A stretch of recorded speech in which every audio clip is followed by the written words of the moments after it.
यहाँ से स्टार्ट कर, बेसिक फिर से बार रिवाइज करवाता हूँ। देखिए, सबसे पहले परसेंटेज का हमारा साइन है, जिसे हम एक्स परसेंटेज लिखते हैं। एक्स की कोई वैल्यू हो सकती है, एक्स की वैल्यू हो सकती है आपकी 2%, 5%, समथिंग 10%। तो ये एक्स होता है। परसेंटेज के जैसे आप साइन हटाएंगे, इट मीन्स 2/100, 5/100 एंड 10/100। ये आपके परसेंटेज के साइन के अकॉर्डिंग चीजें हो सकती हैं।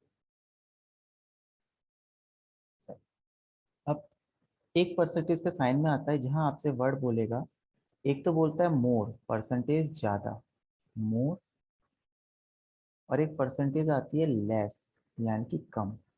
क्वेश्चन क्या आएगा इस पे देखिए, कि Ram, the salary of Ram, जो राम की सैलरी है, इज 20% मोर, मोर मतलब ज्यादा है, देन श्याम।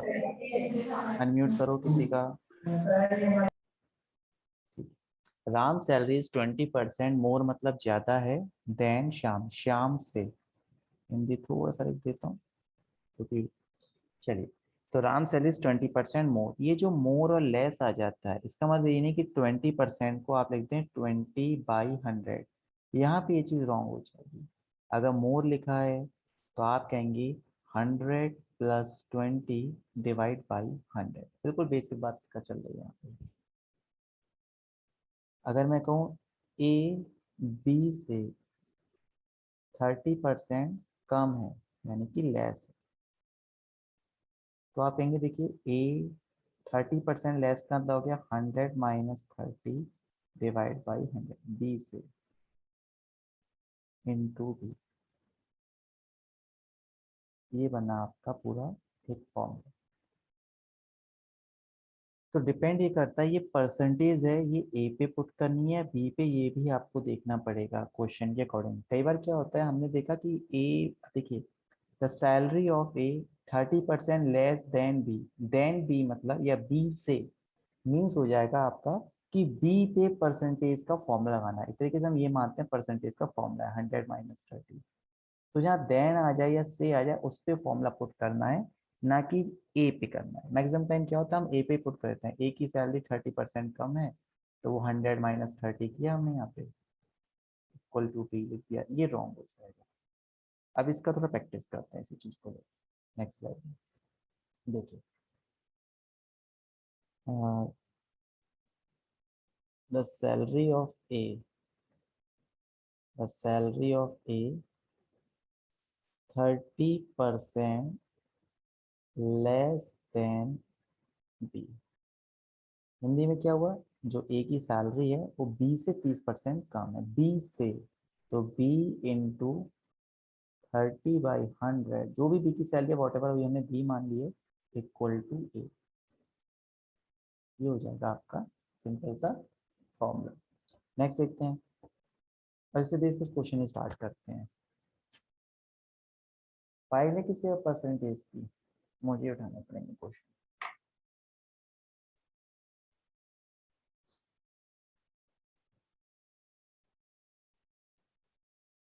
इसको नोट कर लीजिए तब तक। कुछ इंपॉर्टेंट चीजें होती हैं जो एग्जाम में पूछी जाती हैं।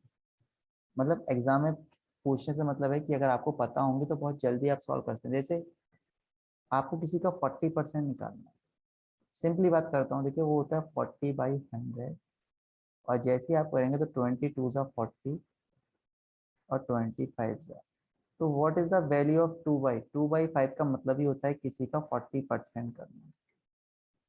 तो परसेंटेज से फ्रैक्शन में कन्वर्ट करना, फ्रैक्शन से परसेंटेज में कन्वर्ट करना, ये बहुत अच्छे से आना चाहिए। अभिषेक कोई प्रॉब्लम हो तो बताइए। विष्णु आप? नहीं सर, ठीक है, क्लियर है। क्लियर है। तो ऐसे आपसे वो कह सकता है 33 1/3, तो 33 3 ज़ा 99, 99 + 1 इज 100/3। तो परसेंटेज ध्यान रखिएगा, अब क्योंकि इसके आगे परसेंटेज लगा है तो डिवाइड बाई 100 होगी। देखिए, सॉरी मैं भी परसेंटेज लगाया है, तो मैं नेक्स्ट में करता हूँ 100, यानी कि अपॉन में 100। 100 से 100 कैंसिल, वैल्यू इज 1/3। तो एक्चुअल में आप किसी भी वैल्यू का 1/3% 1/3 पार्ट निकाल दीजिए, वो किसके इक्वल होगा? 33 1/3% के। चलिए इसका 2 टाइम्स करते हैं, तो हो जाएगा 66 1/3, 66 2/3। तो ये क्या पार्ट होएगा? 2/3 पार्ट हो जाएगा। तो 1/3 मतलब 33 1/3, 66 मतलब 2/3 पार्ट हो गया। क्लियर हो गई बात? ऐसी 40% है, जैसे 40 था, 40 का हमने 2/5 निकाला, तो 80% क्या होगा बताइए कोई भी? भाई 40 क्या है? 80 का 2 टाइम्स है, तो ये फ्रैक्शन 2 2 जा 4/5 हो जाएगा। तो जो मैंने आपको बुकलेट दी है, या आपके पास जो मैं आपको फिर से भेज दूंगा, उसमें सारे कुछ डिनोट हैं चीजें, फ्रैक्शन वैल्यू, उसको लर्न कर लीजिएगा, या फिर उनको एक बार निकाल के अपने अकॉर्डिंग देख लीजिएगा, तो आपको बहुत सारी चीजें क्लियर हो जाएंगी। परसेंटेज से फायदा क्या, पहले आप ये समझो। देखो कहीं ना कहीं percentage, profit and loss, SI CI, some part of partnership भी हम कह सकते हैं इसमें इंक्लूड होता है। ठीक है, पार्टनरशिप को आप अलग रखिए क्योंकि वो रेशियो प्रोपोर्शन के पार्ट से होती है। इसके बाद अगर आप थोड़ा सा TDS में आएंगे, स्पीड इंक्रीज हो रही है डिक्रीज हो रही है, वहाँ परसेंटेज का यूज है, मेंसुरेशन में यूज है इसका, और सब कुछ छोड़ दीजिए तो बेस्ट है DI, डेटा इंटरप्रिटेशन, जिसे हम पाई चार्ट कहते हैं, टेबलर चार्ट कहते हैं, उन क्वेश्चंस में बहुत आती है। तो परसेंटेज को बिल्कुल भी इजी मत लिया कि हाँ ठीक है बाद में कर लूंगा, मैं बाद में हो जाएगी, करते चलेगा। चलिए जल्दी से हो जाइए, 75% की वैल्यू, फ्रैक्शन वैल्यू बताइए 75% की। देखते हैं कौन बताता है 75% की फ्रैक्शन भिन्न में, बताइए। 3/4, वेरी गुड। 75/100 हो जाएगा परसेंटेज, दिस इज 3/4। चलिए एक दो फिर फास्टली पूछ लेता हूँ मैं आपसे। 20% ऑफ 300 बताइए। 8। 20% ऑफ 300, किसका 8 आंसर आया था?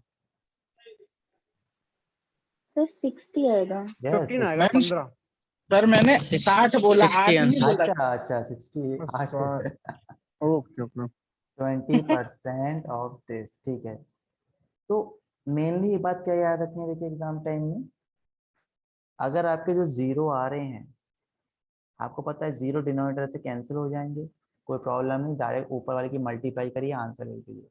सपोज मैं कहता हूँ 6000 का 40% निकालिए, ट्राई किए, दो कैंसिल करिए, 40 से मल्टीप्लाई करिए, आंसर आ जाएगा। 2400। Very good. चलिए एक क्वेश्चन लिख लीजिए, पहले अपने नोट कर लीजिए। परसेंटेज, चलिए 7 1/7 परसेंटेज बताइए, पहले इसको सॉल्व करते हैं, क्योंकि मुझे पता है मैं करवा दूंगा तो ठीक है, अदरवाइज आप नहीं करेंगे।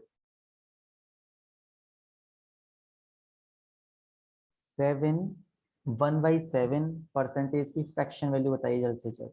उदय आप बताइए, 7 1/7 परसेंटेज की फ्रैक्शन वैल्यू बहुत हेल्प करेगा DI सॉल्व करने के लिए। 5/7 आएगा। कितना? सर 50/7। 50/7। ये नॉर्मल, आपने एक परसेंटेज तो निकालो उसका, ये तो आपने नॉर्मल 7 7 तो आपने 2/7 है शायद। Divide by 100। तो 5/7 आ रहा है। Yes, very good. 2/7। कितना आएगा? 2/7। कैसे गलती कर सकते हो मैथ की, कैसे हो एक सकती है? मिनट सर, ये सॉरी सॉरी, 7 2 1 14 नहीं हो 1/14। जाएगा? 1/14। हाँ 1/14, सॉरी। हाँ 1/14 नेक्स्ट टाइम याद हाँ रखिए। 1/14। अब देखिए इसका यस। यूज क्या है, हमें फ्रैक्शन का आपसे कहेगा द स्पीड ऑफ बस, स्पीड की सॉरी, द स्पीड ऑफ बस या राइड है, किसी की भी स्पीड है, वो 7 सही 1/7% रिड्यूस हो गई, लेस हो गई, कम हो गई, ये वर्ड बोलता है आपसे। अब आप इसे अगर सॉल्व करने बैठे तो काफी टाइम लगेगा। आपको पता है 1/14 इसकी वैल्यू होती है। 1/14 का मतलब क्या हुआ कि अगर वो 14 की स्पीड से चल रहा था तो 1 क्या हो गया, रिड्यूस हो गया उसका। 1 रिड्यूस हो गया तो अब उसकी स्पीड कितनी बची? 13 बची, 13 बची। उदय बताओ कोई प्रॉब्लम इस बात को समझने में? No sir. ठीक है रुपेंद्र आप बताओ। No sir. तो फ्रैक्शन का यही बेनिफिट है, अगर आप इसको ऐसे सॉल्व करने लगे एग्जाम टाइम में, it takes too long time. चलो अब फटाक से मुझे थोड़े से और बता दो आप मुझे। 6/1/4 जल्दी से बताइए। 6/1/4 परसेंटेज को फ्रैक्शन में।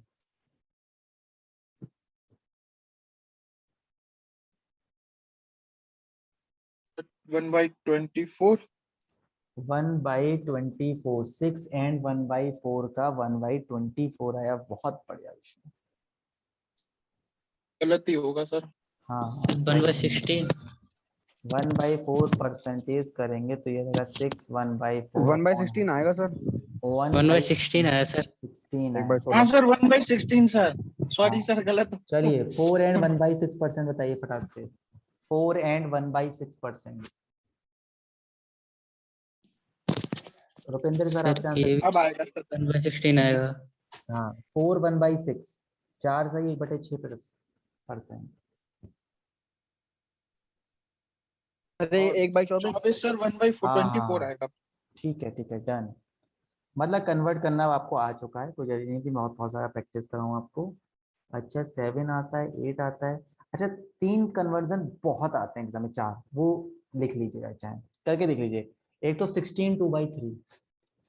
16 2/3 की वैल्यू होती है 1/6। मैं बोल देता हूँ आपको, सबसे ज्यादा यूज होता है। 16 सही 2/3% वैल्यू हो जाएगी 1/6। एक होता है 14 2/7। चलिए मैं लिख भी देता हूँ।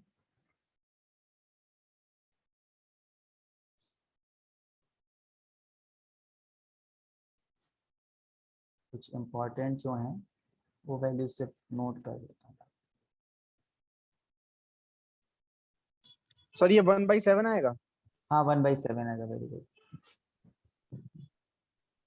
एक तो आपका हो जाएगा 16 2/3%। तो फिर आपका 1/6 आया। देखिए 6 और 6 से लर्न रखिएगा। एक 14 2/7% है।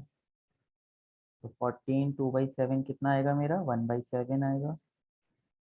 सॉरी 1/7।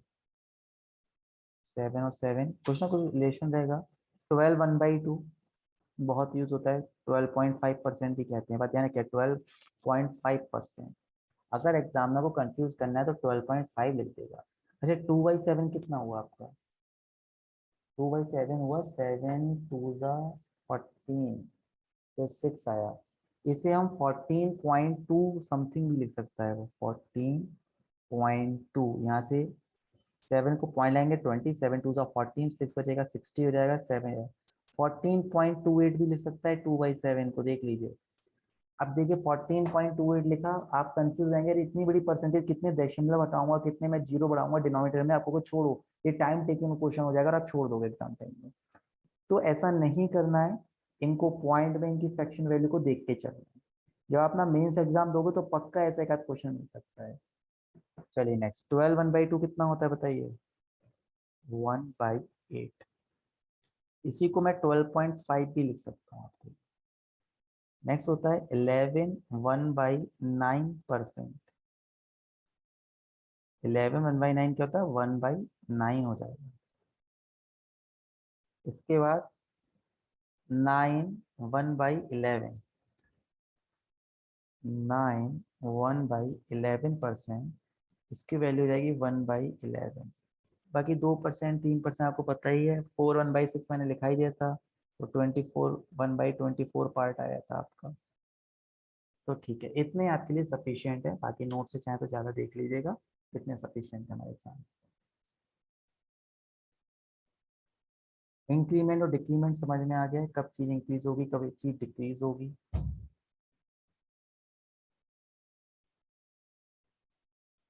चलिए अब कुछ क्वेश्चन करो। मैं बोल रहा हूँ कॉपी पे नोट कर लीजिएगा। लैंग्वेज अगर चाहिए हो नहीं चाहिए हो तो नॉर्मल लिख लीजिएगा क्वेश्चन। देखिए the salary of A 20% of B. The salary of A 20% of B. A की आय बी से 20%, बी की 20% है। The salary of A 20% of B and the salary of B 30% of C. 30% of C. Find salary find salary of A what percent of B, what percent of C. तो A की सी से प्रतिशत ज्ञात कीजिए। अगर मैं हिंदी में बोलूँ, find salary of A what percent of C. यहाँ पे जो मेन पॉइंट है उसे देखिए। देखिए ये जो फाइंड के बाद आपके दो सब्जेक्ट्स आएंगे भाई, मोहन का सोहन से कह सकता है, गर्ल्स का बॉयज से कह सकता है, वट बहुत सारी चीजें हो सकती हैं यहाँ पे, सब्जेक्ट्स तो चेंज हो सकते हैं, है ना। तो देखिए ऑफ के बाद 6%। ऑफ की बात होता है डिनोमिनेटर, ऑफ के बाद क्या होता है डिनोमिनेटर, और ऑफ से पहले होता है न्यूमरेटर। इस बात को नोट कर लीजिए, बहुत परेशान करता है डीआई में। हिंदी में से कहते हैं, बस इतना ही अंतर है। अगर ए की आय सी से ज्ञात कीजिए, ए का प्रतिशत सी से ज्ञात कीजिए, से कहते हैं। या फिर इंग्लिश में देन भी कहेगा आपसे, ऑफ, देन, टू। अगर ये वर्ड इंग्लिश में आते हैं, हिंदी में तो एक से ही आता है, अगर ये वर्ड आते हैं ऑफ, देन और टू, तो इसके बाद वाला जो भी सब्जेक्ट है, वॉट एवर, वो राम है, श्याम है, मोहन है, गर्ल्स है, या 2 किलो चावल है, डजेंट मैटर, वो सब डिनोमिनेटर में आएगा। कि उसकी वैल्यू कहाँ आएगी, डिनोमिनेटर। मानो गर्ल्स, और देन यहाँ मानो बॉयज, देन से पहले क्या है आपका, बॉयज हैं, तो बॉयज की वैल्यू ऊपर आएगी। To make it percentage into 100 करना पड़ेगा। मोस्ट इंपॉर्टेंट, अभी सिंपल लग रहा है कि मैं सर ने बता दिया, ये तो हमें हमेशा याद रहेगा। और बिलीव मी, आप यहीं पे मिस्टेक करेंगे आगे जाके, अगर प्रैक्टिस अच्छी नहीं हुई। अच्छे से समझ लिया तो हमेशा ऐसे ही करेंगे। रुपेंद्र क्लियर है, बताइए। Yes sir. चलो वेरी गुड। थोड़ा इसको और देख लेते हैं। अब एक सेकंड पार्ट इसमें जो आता है आपसे, जैसे मैंने कहा find salary of A what percent of C, एक आपसे वो कहेगा find salary of A, find salary of A is what percent more, what percent more, कितने प्रतिशत ज्यादा है, what percent more than C. Hindi में वही से, मोर भी कह सकता है और लेस भी कह सकता है, दोनों बातें नोट कर लीजिएगा यहाँ पे। Find salary of A is what percent more less than C. ये वर्ड मैंने अंडरलाइन किया है, कॉपी पे अंडरलाइन कर लीजिएगा और नोट करके लिख लीजिएगा इस बात को। अगर फाइंड, फाइंड मतलब जो हमें ज्ञात करना है, हिंदी में फाइंड, जो हमें फाइंड करना है क्वेश्चन में, उसमें देन के बाद वाला डिनोमिनेटर है, देन से पहले वाला न्यूमरेटर आपको पक्का पता है। लेकिन यहाँ पे एक चीज हो जाती है, अगर मोर और लेस आ जाता है तो इसका मतलब होता है दोनों सब्जेक्ट का डिफरेंस न्यूमरेटर में आएगा। लिख लीजिएगा, जो भी दो सब्जेक्ट्स हैं, बॉयज एंड गर्ल्स हो सकते हैं, स्टूडेंट बॉयज हो सकते हैं, गर्ल्स और बॉयज, वॉट एवर जो भी हो, उनका डिफरेंस न्यूमरेटर कहलाएगा, उनका डिफरेंस न्यूमरेटर कहलाएगा। तो आप कहेंगे डिफरेंस, और देन के बाद रुपिंदर क्या है, देन के बाद रुपिंदर, देन के बाद क्या है सब्जेक्ट, सी है सर, सी। डिनोमिनेटर तो आएगा। डिनोमिनेटर सी आएगा, to make it percentage into 100 आ जाएगा। और ये डिफरेंस क्या होगा, ये डिफरेंस होगा ए और सी का। और मैंने वर्ड डिफरेंस बोला है, तो चाहे ए माइनस सी करें चाहे सी माइनस ए करें, आंसर आप पॉजिटिव में ही लिखेंगे। ऐसा नहीं है कि आपने कोई चीज बड़ी मान ली तो आप कहें नहीं सर मेरा तो नेगेटिव में आ रहा है परसेंटेज। डिफरेंस वर्ड बोला है। जैसे मानो मेरी सैलरी 100 है, अभिषेक की 150 है, तो डिफरेंस 50 का बोला जाएगा। चाहे अभिषेक की रिस्पेक्ट बात की जाए, चाहे मेरी रिस्पेक्ट में बात की जाए। मेरे रिस्पेक्ट में किया जाएगा कि मैं अभिषेक से 50 रुपीज लेस हूँ, और हाँ ठीक है, और अभी सॉरी, मेरे रिस्पेक्ट में कहा जाएगा अभिषेक 50 रुपीज ज्यादा है, और अभिषेक के रिस्पेक्ट में कहा जाएगा अभिषेक से 50 रुपये मेरी सैलरी कम है। तो डिफरेंस मतलब पॉजिटिव ही लेना है आपको यहाँ पे, कभी भी नेगेटिव लेके क्वेश्चन सॉल्व नहीं करेंगे। रुपेंद्र क्लियर है, आपने सब्जेक्ट क्यों नहीं बताया? सर हमें देखने में प्रॉब्लम हो रही है। अच्छा अच्छा अच्छा, स्क्रीन रेजोल्यूशन में वैसे नहीं कर सकते, थोड़ा बड़ा लिख दूं, मतलब बता दो मुझे। Yes sir. चलो ठीक है, थोड़ा सा फिर से इन चीजों को एक बार देखते हैं, एक पेज पे देखते हैं। देखिए, find salary of A, find salary of A, Ram भी कह सकता है यहाँ, what percent of C, what percent of Shyam. पहली बात, जब फाइंड लगे तभी ये मेथड अपनाना है। ये नहीं वो कुछ कह रहा है आपसे the salary of A 20% of B, आप उसमें भी ये समझ लें कि इसके बाद वाला denominator doesn't matter. Don't do this, ठीक है। सबसे पहले फाइंड के संग करना है, यहाँ ज्ञात करना लिखा हो। ऑफ के बाद वाला डिनोमिनेटर, तो पहला फॉर्मूला जाएगा सी अपॉन ए इंटू 100, और सेकंड फॉर्मूला क्या तो बनेगा बताइए, श्याम अपॉन राम इंटू 100। अब जो इनकी सैलरी हो वो आप अपने पुट कर देंगे। रुपेंद्र अब क्लियर है? Yes sir. चलिए, हिंदी में से कहते हैं, और ऑफ को इंग्लिश में देन से भी यूज कर सकता है और टू से भी यूज कर सकता है। इंग्लिश वाले ये नोट कर लें, देन और टू। सर अगर फाइंड है तो हम्म। मतलब ये रेसिप्रोकल हो जाएगा क्या? फाइंड में मतलब फाइंड है तो जैसे ऑफ के बाद वाला डिनोमिनेटर था पहले। नहीं नहीं, अभी तो अभी denominator, sorry sorry my mistake, नहीं नहीं, सॉरी सॉरी माय मिस्टेक। अच्छा वो आपने बता दिया, जी सर। गलत लिख दिया मैंने, गलत लिख दिया। A by C, sorry, A by C into 100, मतलब और सी डिनोमिनेटर रहना, ऑफ के बाद हाँ वाला हाँ डिनोमिनेटर ऑफ के रहना है, बाद कुछ भी वाला हो जाए तो। डिनोमिनेटर है। हाँ, always always always my okay sir. Mistake. Ram by Shyam into 100।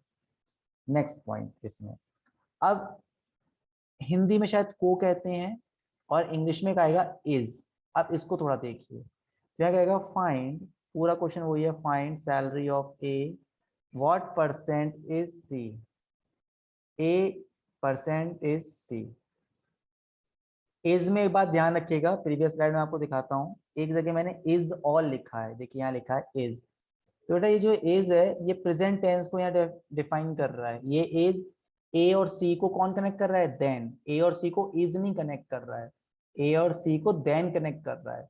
और ये जो मैंने लिखा है यहाँ ए और सी को इज से कनेक्ट हो रहा है, तो यानी कि प्रेजेंट नहीं, एक टाइप से आप कह सकते हैं कि इनको कनेक्ट कर रहा है इज। अगर क्वेश्चन इज पे कनेक्ट होता है तो इसके बाद वाला उल्टा हो जाएगा, यानी कि न्यूमरेटर, और से पहले वाला डिनोमिनेटर। इज के केस में उल्टा हो जाएगा, देन के केस में बाद वाला डिनोमिनेटर था, और हिंदी में को कहते हैं। तो अब ये बनेगा C अपॉन ए इंटू 100। उदय क्लियर है यहाँ तक? Yes sir. और प्लीज ये 4-5 बातें नोट बहुत अच्छे से कर लेना, लर्न कर लेना। DI आएगी, DI में एक तो DI में आप टेबल में कंफ्यूज हो जाओगे, पूरा चार्ट देखोगे उसमें थोड़ा सा कंफ्यूज हो, फिर उसने इज और देन कर दिया और आपने इज और देन ही नहीं समझ पाए तो फिर क्वेश्चन गलत हो जाएगा। तो बहुत ये से और को का ध्यान रखिएगा। अब मैं मोर और लेस की बात करता हूँ। चलिए, फाइंड सैलरी ऑफ ए,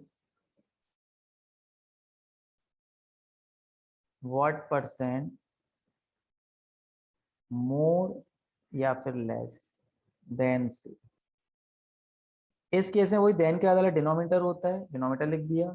लेकिन मोर अगर लेस आ जाता है कहीं पे, कम और ज्यादा, जैसे इंग्लिश में हिंदी में कहते हैं कम और ज्यादा, ए की आय सी से कितनी कम है या ए की आय सी से कितनी ज्यादा है, इसका प्रतिशत बताइए। तो उस केस में डिफरेंस ऊपर आएगा, डिफरेंस। ये डिफरेंस लिख लीजिएगा क्योंकि आप माइनस में ताकि पुट ना करें। और to make it percentage into 100। न्याय का आप बताइए, आपको क्लियर है विष्णु? Yes sir, clear. चलिए, वेरी गुड। तो ये परसेंटेज का बेसिक पार्ट था। एक मैंने 100 प्लस माइनस होता है तो उसको बता देता हूँ। अब देखिए वो जो फॉर्मूला तो कैसे लगा था, the salary of A, the salary of A 20% of B.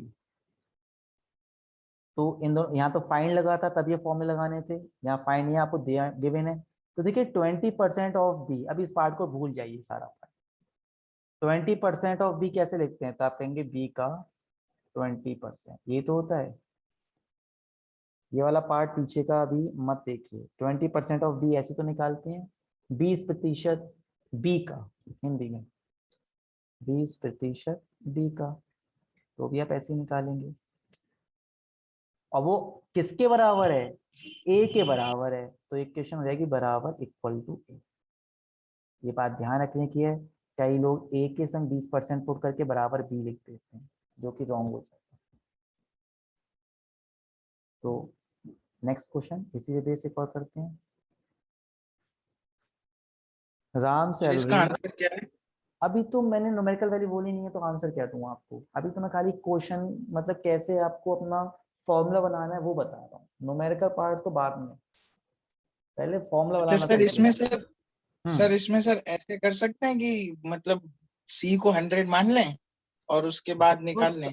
बहुत सारे पैटर्न है, वो क्वेश्चन पे डिपेंड करेंगे हमारी परसेंटेज कैसे गिवन है। अभी मेन हमारा जो डिस्कशन चल रहा है कि हम फॉर्मूला कैसे बनाएंगे एग्जाम में। आपको आता भी है तब भी मैं कहूंगा डीआई में गड़बड़ करोगे, फिर कह रहा हूँ मैं, इसलिए बहुत नहीं, हम मैं इस क्वेश्चन की पूछ रहा हूँ सर। मैं कह रहा हूँ अगर 100 से करेंगे तो गलत तो नहीं होगा, ये कह रहा नहीं, हूँ। परसेंटेज हमेशा 100 से कैलकुलेट की जाती तो गलत नहीं है उसमें। बस ये है कि मैं अभी ये चीज नहीं बता रहा हूँ क्योंकि मैं फॉर्मूला बनाना सिखा रहा हूँ। जब तक फॉर्मूला बनाना सीखोगे तब तक परसेंटेज बिल्कुल बेकार है। चलिए आगे की बात करते हैं। राम सैलरी 20% लेस देन सी, ताकि सी से लेस है। लेस का मतलब क्या होता है बताइए? 100 माइनस 20 और परसेंटेज हो गई 100। तो पहले आपने ये फॉर्मूला सॉल्व कर लिया। आप ये किसके बराबर बताइए? पीछे किसकी सैलरी के बराबर है? राम की सैलरी के बराबर है। तो इक्वल टू राम आ गया।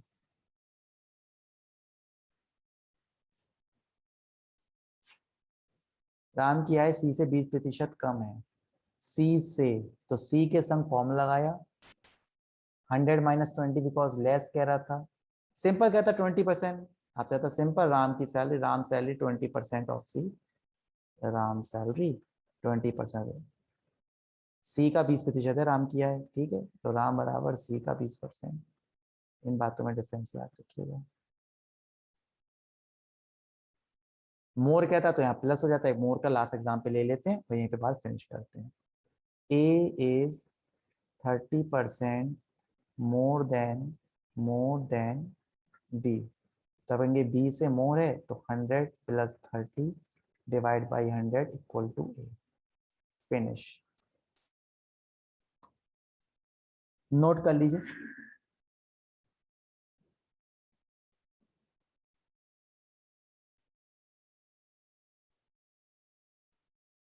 हो गया नोट? रुपिंदर कोई प्रॉब्लम? अब नो सर। उदय आप बताओ। क्लियर है सर। क्लियर, ठीक है। अब फिर आगे बढ़ते हैं, नेक्स्ट स्लाइड देखते हैं। अब देखिए, अब एक होता है जो कॉन्जिक्यूटिव परसेंटेज होता है, उसके फॉर्मूला कहाँ कहाँ यूज होगा उसको देखिए। आप इस वीडियो में सारी फॉर्मूले यूज करते हैं। कॉन्जिक्यूटिव परसेंटेज, अब मैक्सिमम क्वेश्चन पे सॉल्व। कॉन्जिक्यूटिव क्या होता है? क्रमांगत, एक के बाद एक। चलिए, पहले आपने किसी पे x% लगाया, फिर आपने उस पर y% लगा दिया। मतलब टैक्स ऑन टैक्स भी कहते हैं ऐसे। जैसे आप कोई चीज खरीदने गए, आपने ये देखा होगा, पेंटालून पे तो नहीं होता है वो, कैनरी आता है जो लंदन शायद उससे होता है। वहां कहते हैं 50% ऑफ प्लस 49% ऑफ। तो हो सकता है हम लोग इसे समझते हो 99% ऑफ। नहीं, ये प्लस का मतलब होता है कॉन्जिक्यूटिव, यानी क्रमांगत। पहले मैं 50% अप्लाई करूंगा, फिर मैं 49% अप्लाई करूंगा। क्लियर हो गई बात? और कहाँ इसका यूज होता है? जैसे आपसे क्या है कि पहले आपको सेल्स टैक्स देना सर है। हाँ, ये 49 में 50 का हो गया ना?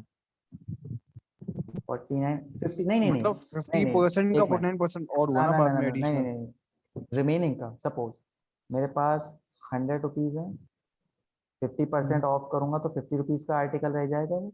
हाँ चलो अब सर। वो कंफ्यूज तो हो सर गए। इत्तेफाक है कि वो आप 200 50%। लो, हाँ 200 का 50% क्या हो गया? 100। 100 का हाँ सर। 49% ऑफ करोगे तो चीज बची 51 रुपीज की।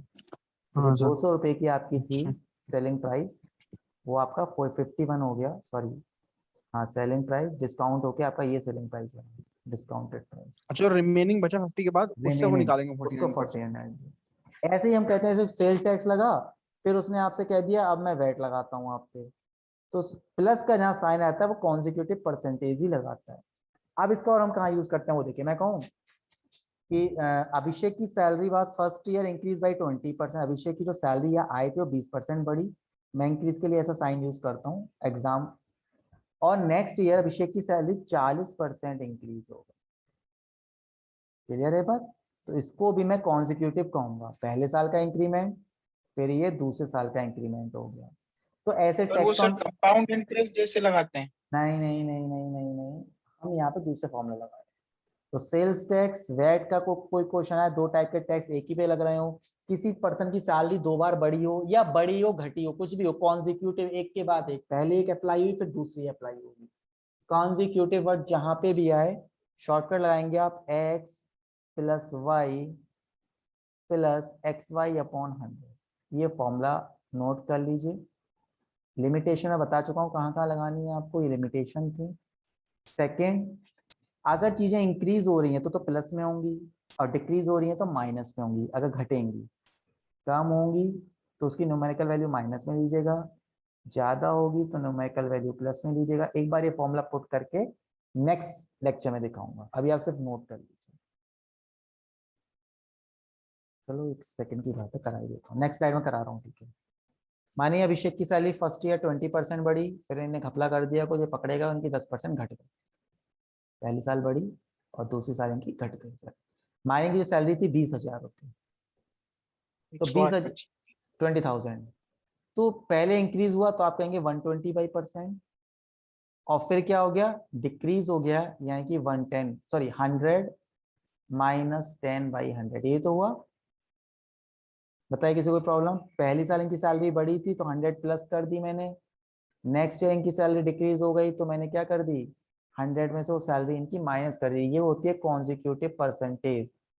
कहीं ना कहीं ये कभी का परसेंटेज, अभी तो 20,000 तो आपको बहुत इजीली लग रहा है, अगर टफ आती है तो आप फॉर्मूला क्या लगाएंगे, देखिए आप लाएंगे x plus y plus x y upon 100, where x is +20 and y is -20।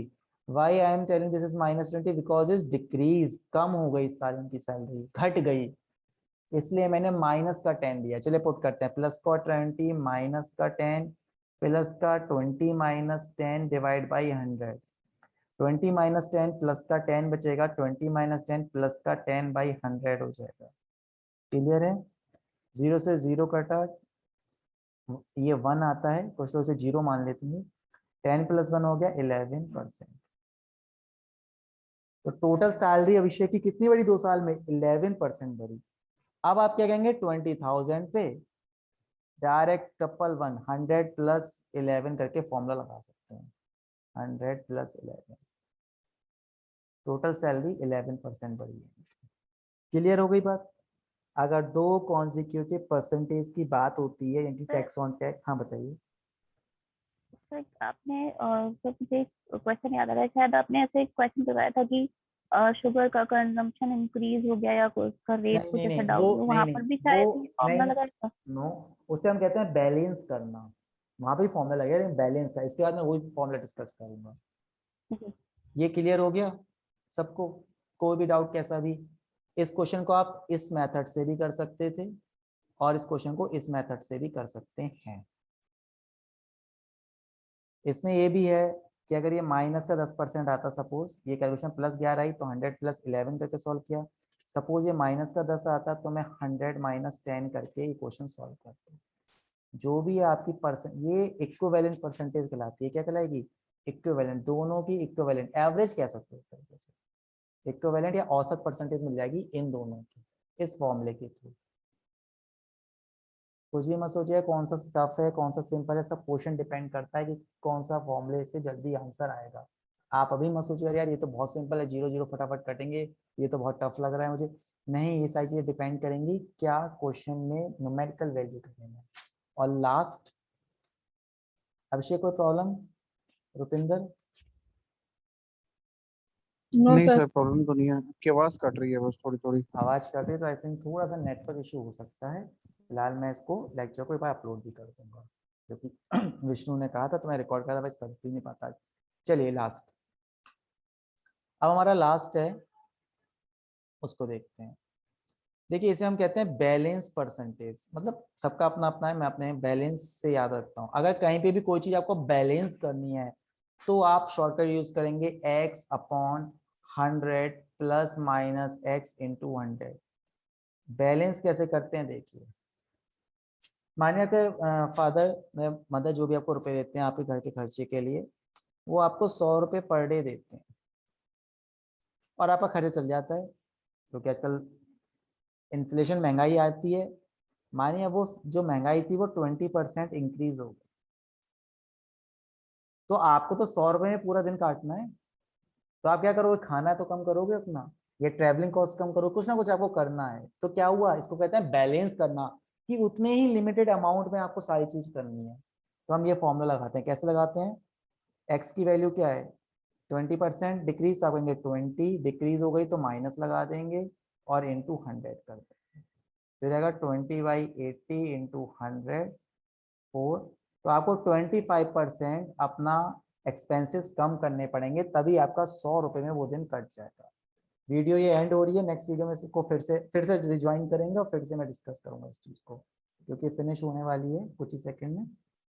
Second part में इसी को डिस्कस कर रहे हैं, ठीक है। दोबारा सब लोग ऑनलाइन आ जाना।